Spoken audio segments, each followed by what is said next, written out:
Hello, welcome to the Inside Star Citizen Review.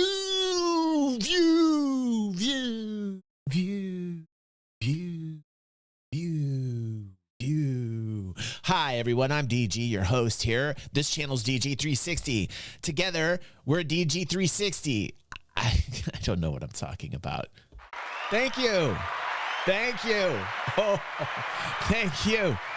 But I do know Star Citizen as I've been involved with it for 10 years. Okay?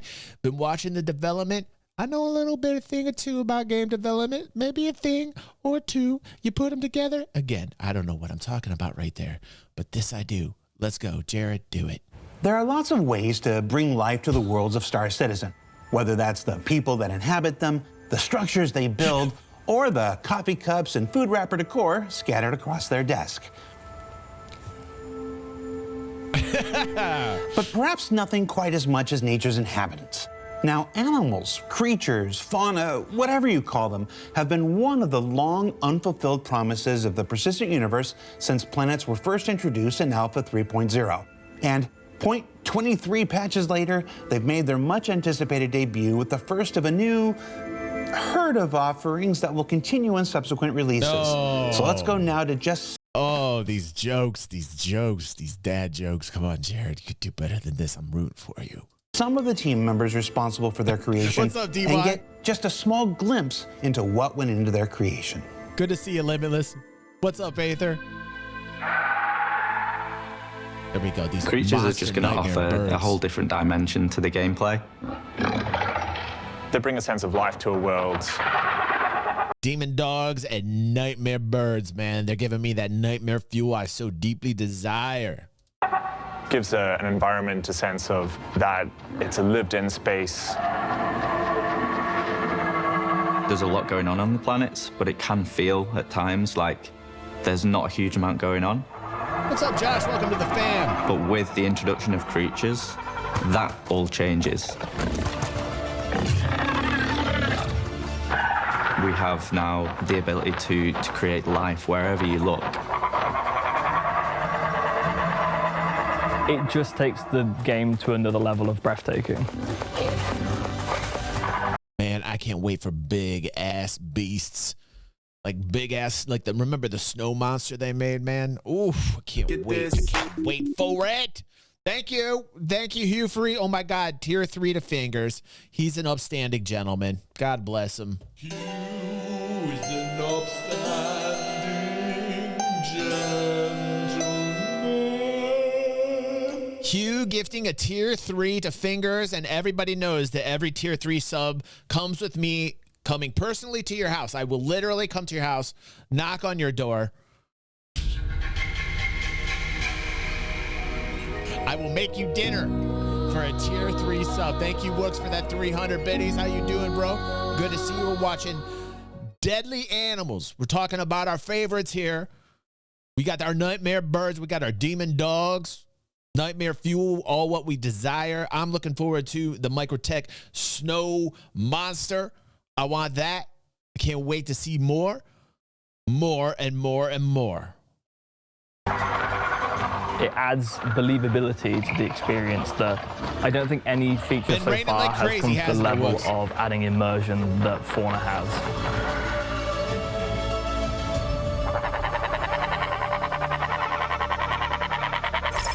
Those things, that's the scariest call ever in the world, those things.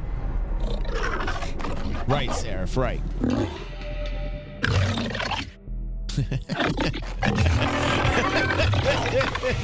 It's like, fetch, bitch. I got your fetch right here. In Alpha 3.23, we're adding 2 new creatures.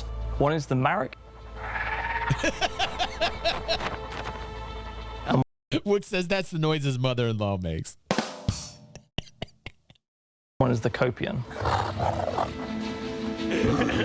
When you're kind of exploring these planets, we are introducing a whole range of different creatures going forward into the future. Well, you want to start off simple, right? You look at it, you're like, oh, cool, should we work on these big creatures straight away? Or, should we, ground down, make sure the pipeline works, make sure the basics work? What's more simple than, a dog, cat, and a bird? And ultimately, the birds basically prove out these features that they can be done and they are doable. Let's start with the marrock bird. So this is a fairly simple creature, and you'll see them flying around in flux. And it's really nice when you're just in your ship looking out the window and you see a bunch of birds and life on the surfaces where you wouldn't before. I think the marrock as a bird will add a sense of scale to the world. Like it helps a lot to see a flock of birds and add scale to anything that's bigger in the distance. I think this is going to help a lot to that part. If you're like walking. Those sexual animations, though, they're a little too graphic, Cloud Imperium. I mean, those sexual animations from these birds, whew, disgusting. And the sounds they make, man, crazy. Along the planetary surface, and you hear a core in the distance. You're like, oh, there's marrocks over. We can go find them. We can go see them. With the creature designs, we don't want to make anything that you look at and you go, right oh, there. That's a pigeon, because we're a sci-fi game. We want to make it a bit cooler and a bit weird, and we don't want to spoil too much about where they are, who they are, what they're doing, and things like that when it comes to creatures, because we basically want the players to find them. And we don't want to say, hey, they're on these specific locations, on these specific things, because they could turn up in areas that you wouldn't expect. For the marrock, we wanted the colorful variety of birds that we could use to fill the planets. The creatures have different skin depending on the biomes they're in, so some are going to be more colorful, some a little less colorful. They're inspired by real-life animals to some extent. They have these big gulped chins. They've got these nice flappy wingspans, but they're also a bit hairless as well. We kind of look at the reference of featherless birds. It's like a pterodactyl, pelican, ostrich, duck kind of vibe that I'm getting on this thing, man. It cannot decide what it wants to be, which is okay. It's okay. It's a very fluid bird. It's a fluid bird. Because for the first batch of creature, we could not use a lot of feathers and fur, so we went to more skin type of What's creatures. Up, Those cats that don't have any hair, they look a bit like that, but in more of a bird form. It's very odd. The Copion is essentially a hybrid between a dog and a cat. It's got 4 eyes. It's a nice, chill, social behavior. It reminds me of when Christy gets angry. To this day, when I'm playing it, I'm checking these things out. This thing just gives me the whole Christy's angry vibe. Which you can see, you see them howling, or you hear them howling, or you see them walking around and kind of, scratching themselves and licking themselves and things like that. The Copion has a variety of colors. There's one that is more savanna-like. There's one that's more forest-like, so it can blend into the environment a bit better. There's an Arctic one that has kind of the pattern of a snow leopard. And then once you're in combat, they're faster than the player sprinting, and they're usually in packs of 10 to 14. Visually, they're a nice kind of sleek, slender look. When you think of dogs, you think of them more like worker dogs. When somebody asks us, how big is this creature, we reference a German Shepherd, for example.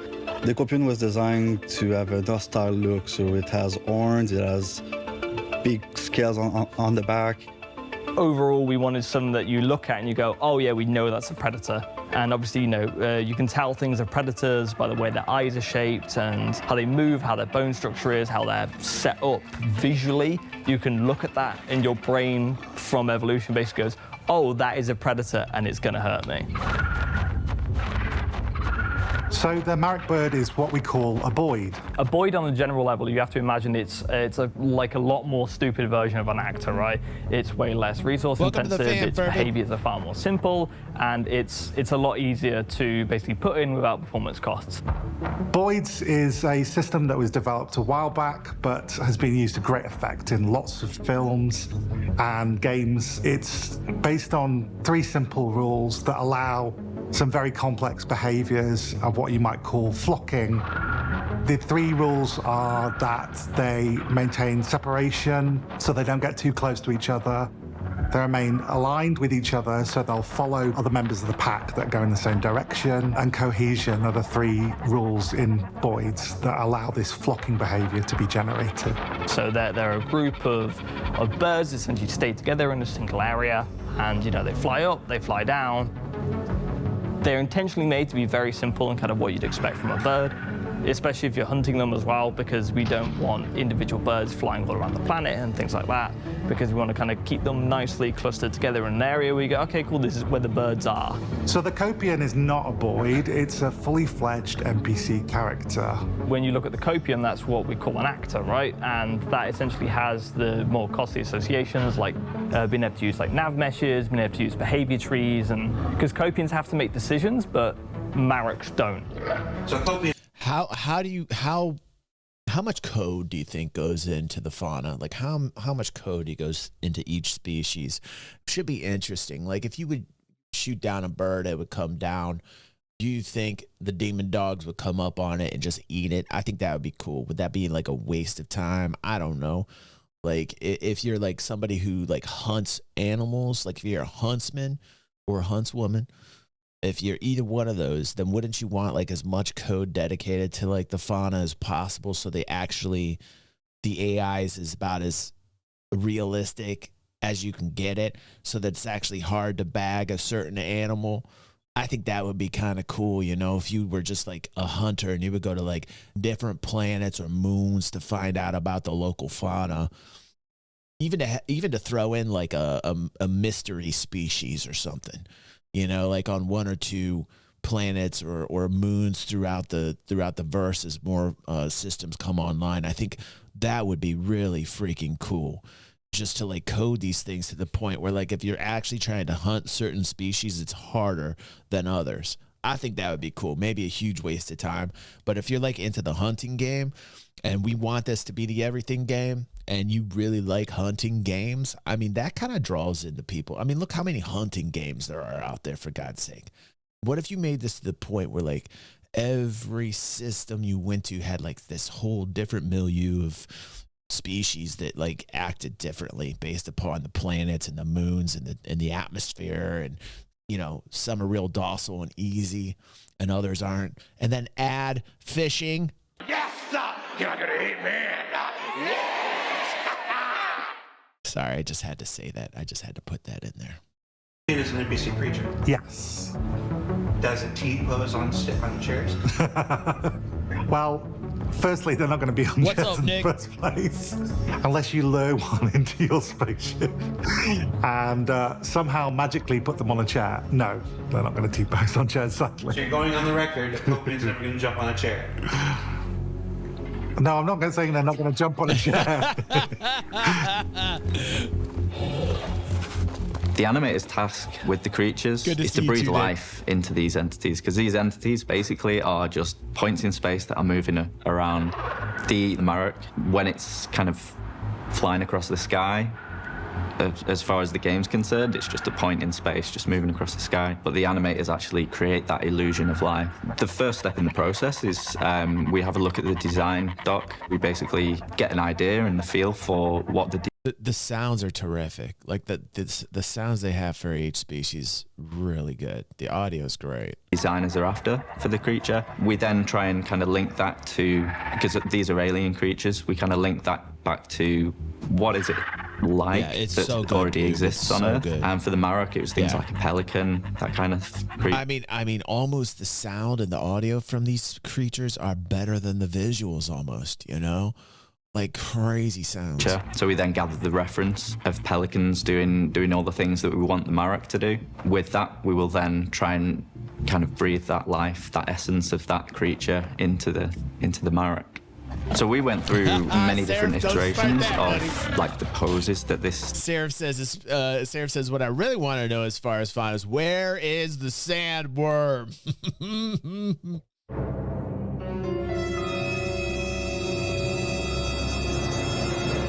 And thus the 1 hour conversation has begun. Thank you so much, Seraph. Thank you.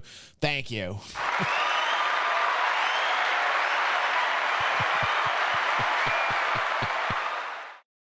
Copion should be in. Very small details can kind of tell a whole different story about the Copion. In one case, we were creating the aggressive idle pose. We had a pose that we thought was kind of really aggressive looking, kind of down low, and it was kind of ready to kind of pounce at you. But one of the devs said, like, this kind of feels like it's playing with me. It kind of feels like he's kind of should be wagging his tail. So we just kind of changed a few very subtle things, and all of a sudden, like, the whole feeling of that pose changes. So there's many different kind of decisions that we have to make to achieve that final result that we want. I love how it's scratching itself like that. I love that animation. So cool. Result of the Copion being this aggressive thing that's out for your blood. One of the things we've been doing with Copions is trying to get them to attack in packs, and we do this by giving them some special formation code that brings them together and makes them seem really cohesive in a different way from the Boids. You want to engage these things from distances, as they are faster than the player when they are sprinting. So these will essentially attack you and circle you in packs. Think a bit more behavior akin to wolves. If you come across a Copion outside in the wild, the first thing you're probably going to do is back up really quickly as they all come charging at you. And that can be really quite hazardous if you don't look where you're going and fall down a ravine or something. They've got 2 attacks, which is this really scary pounce attack, and then they've got a more short-range attack. So when the creature is kind of lunging towards you, one of the versions of the animation we had was where it kind of leapt out towards you, and it had all of its claws out, back feet, front feet, its jaws were open, just to make it look as kind of aggressive and as dangerous as possible. But it turns out that kind of made it look less dangerous because it was showing its belly. So we basically adjusted the back end of the Copion, brought its paws in slightly, and again, that changes the entire kind of feel when the silhouette of this thing coming towards you is just... I love how when they change the distance in the back hind leg, just that easily, it changes the entire physics of it. That is so freaking cool to see that. I love that. Like, if that's as easy it is to change physic dynamics on these creatures, they're gonna fly through creatures. That's so cool. That's cool. A pair of jaws opening up, ready to kind of clamp down on you, and it makes it look a lot more aggressive. And they hurt quite a lot. You know, the average hit will take a quarter of your health off, so you've got to kill these things before they come close to you, which is a problem when you're in caves.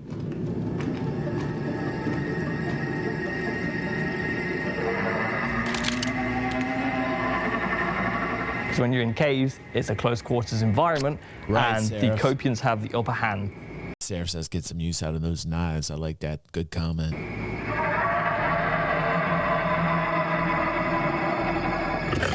So you'll come across a Copion in a cave, and they'll probably be doing some really cool little idle animation, like scratching themselves or shaking themselves for fleas.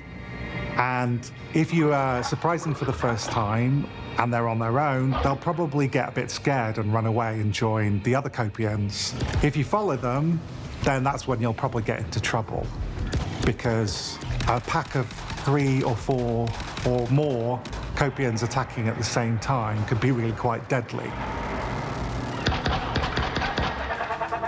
So with the Marok, it was a very iterative process, and there was a lot of back and forth. It started off with experimenting with morphing, where you can take one source and morph it with another one. And we did a lot of experimentation with using different types of birds, like eagles and hawks and owls, and morphing it with non-animal source, like more like textural, squeaky, squawky stuff. So we started off quite grounded and taking sounds that sounded quite a lot like ravens and crows, but we're going more towards a little bit more like dinosaur-esque and a bit more screechy and more alien. So yes, trying to find that balance. Damn, I love these sounds, man. It's so good. The Copion, we wanted to make sure that it has a presence in the world. You don't just hear it when it's attacking you. You can hear it snuffling around and grunting when you're sneaking up on it.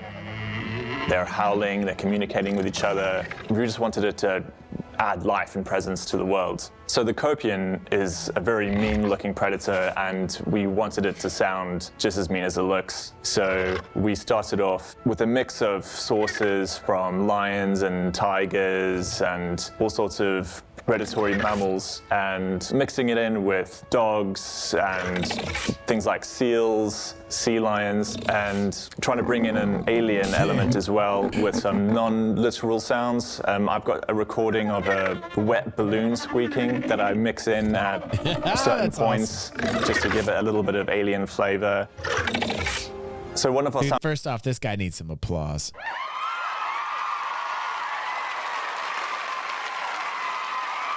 The audio is so impeccable. Like you guys said it yourselves. The audio is on point, man. They got the alien vibe, man, with these creatures. I can't wait to hear like different versions of Van Duel and Banu and Xi'an. I just can't wait to hear like the more intelligent alien species, but the fauna is on point, man. I just think the audio design on the fauna is beyond awesome. Sound designer Chris has this beautiful Cocker Spaniel that he recorded loads of sounds of at his house, and we used a little bit of that sprinkled in just to give it that dog characteristic. Are you saying that you find sea lions and wet balloons terrifying? Together. It can be if you just put them in the right order. And then see, he's got the ear. He's got the ear. He's got the magical ear, man. This guy, keep this guy and give this dude a raise.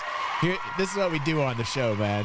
We're a review show, and when we see something or hear something that's excellent, we know what's up, and we tell them, give this man a raise right now. He's got the perfect combination. It's wet balloon with rocker chair fart, angry wife yelling, mixed with me scratching my ass. I think terrifying alien noises. I'm just giving out suggestions. Just giving out suggestions here. So the sounds of fear are sea lions, wet balloons, and Cocker Spaniels. Right, Nick.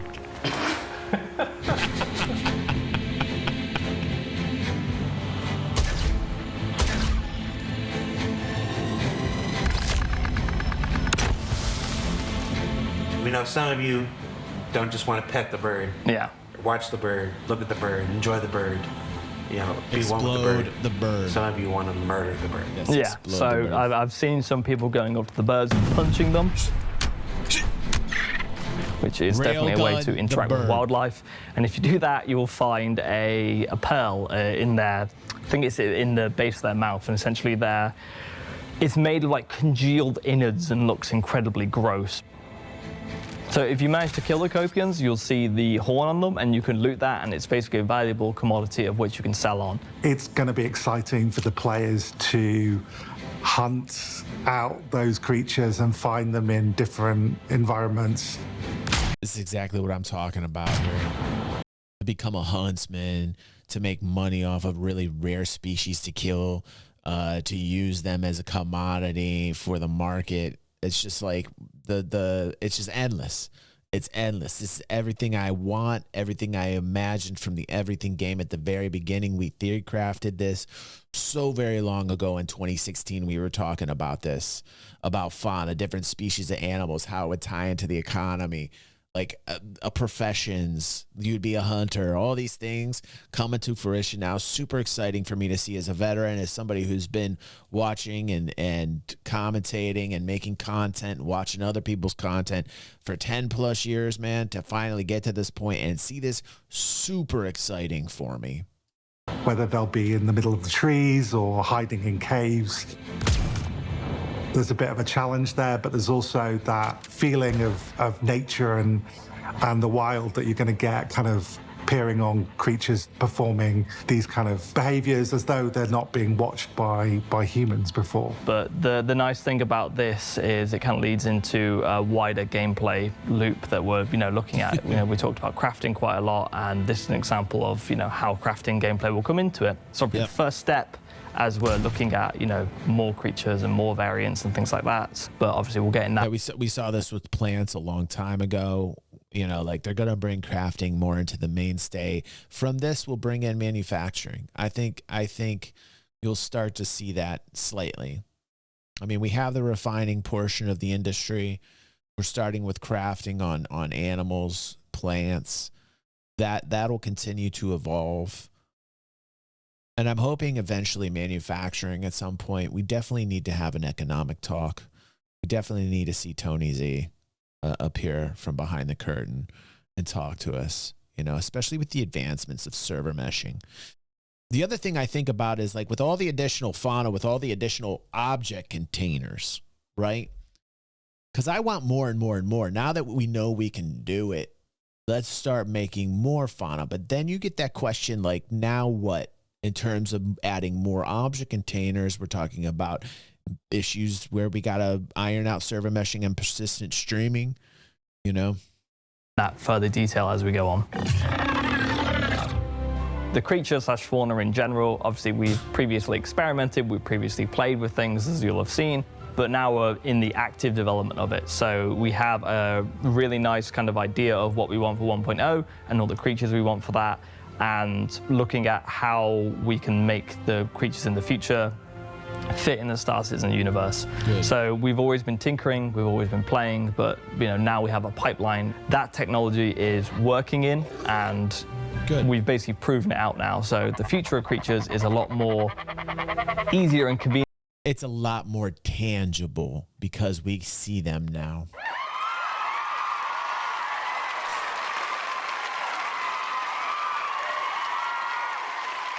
This is one of the criticisms that many naysayers had. Where's the animals at? Here they are. Progress, right?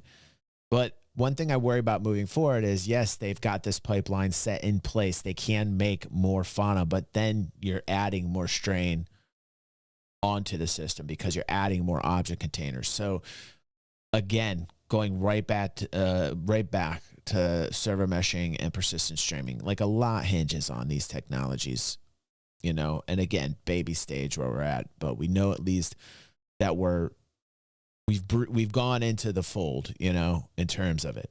So we got to see it through. We got to keep going. Easier to make than some of the more, you know, previous challenges. I think it's very exciting for us and the character team to tackle the creatures.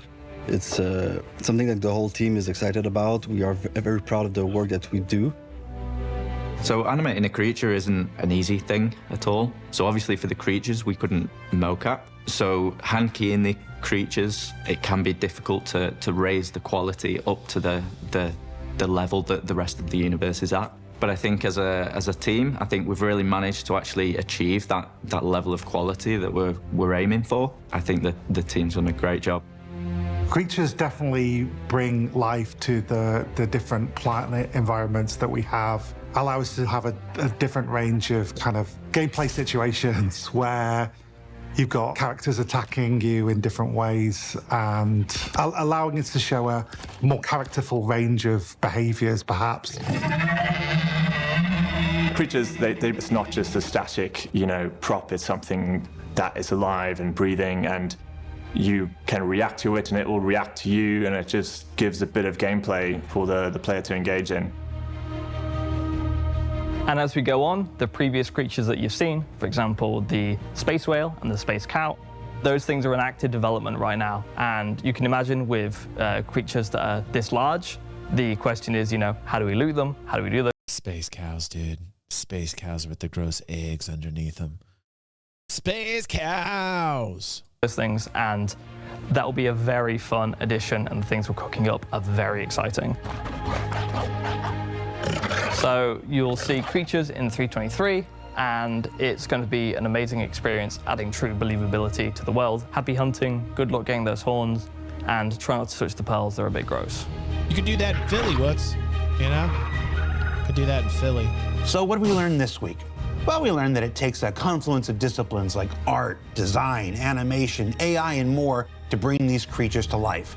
That you don't actually have to hunt these fine fauna, but if you do, there are rewards to be had. And that Copians prefer the tundras and savannas. Actually, they are. I mean, like, I researched this back in the day, unless something changed with the design aether. They were supposed to be eggs, but if they're udders now, that's crazy. But back in the day, I actually called them udders and got corrected, and people told me they were eggs. Maybe they were just joshing me, you know? Aether says those aren't eggs on the space cows. They're udders. They will expect you to milk them like the Amish. But I said that back in the day, and people corrected me and said eggs, DG. Are we back to udders again? I'm usually always wrong, Nick, no matter what I say. Like if I say udders, somebody's going to say eggs. And if I say eggs, somebody's going to say udders. And therefore, I never win. It's very much like real life, Nick. Very much like real life. But yeah, I'm pretty sure. I'm like 99% sure that they are, in fact, eggs. Men as they're used to, and may not behave well if you forcibly relocate them. Not that that has ever stopped any one of you. For Inside Star Citizen, I'm Jared Huckabee. Thanks for letting us share the process of game development with you, and we'll see you all here next week. Well, I'm telling you, I'm very excited for this because I've been waiting so long for this to happen, and I can't wait for more and more animals, man. Make your dreams come true. Do it. Nothing is impossible. Do it. Make your dreams come true. Yes, you can. Yes, you can. Just do it. You can do it, and you can also become an alumni member and be on our wall of fame. Down below is the link. If you're watching on YouTube, definitely push the like, share the button, subscribe. Come here live, 7 p.m. Eastern Standard Time every night, and be with these awesome people who love to torment me in very fun ways. I love it. I love pain. And, you know, just do it. Get over here. Make your dreams come true. You can. Hall E giveaway, $1,500. Nobody's giving out that type of swag ever in the Star Citizen forum. Come at me, test me, try me. $1,500. What? Thank you. Nobody. Just me. Just this channel. Just these members. All of us. Thank you.